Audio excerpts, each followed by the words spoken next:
மனுஷங்க மனசு பெருசா இருந்தா போதாது? என்னெல்லாம் நடந்து போச்சு நிஷா. இவ்ளோ படிச்சோம் என்ன யூஸ்ன்னு சொல்லு. நம்பிக்கை தானே. அதனால தானே நீட்ன இடத்துல எல்லாம் வெத்து பேப்பர்னு கூட பார்க்காம சில கையெழுத்துக்களை போட்டு கொடுத்துருக்கேன். ஆனா நம்பிக்கை மேலேயே நம்பிக்கை வைக்க கூடாதுன்னு ஒரு இடத்துல கடவுளே சொல்லி கொடுத்துட்டாரு.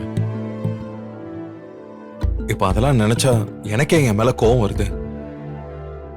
எதுக்குங்க அதெல்லாம்? அந்த மாதிரி நிலைமையில தான் நிஷா இந்த வீடை எங்களுக்கு மல்லியோட பெரியம்மா பெரிய மனசு பண்ணி எங்களுக்கு கொடுத்தாங்க.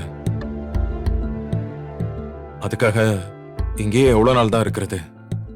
ராஜி இப்ப இருக்கிறது என் வீடு இல்ல, நான் உடைச்சு நான் கட்டின வீடு. நான் ஏன் அவளுக்கு விட்டு கொடுத்துக்கிட்டு இருக்கேன்? நான் சீக்கிரமே அங்க போயிடுவேன்.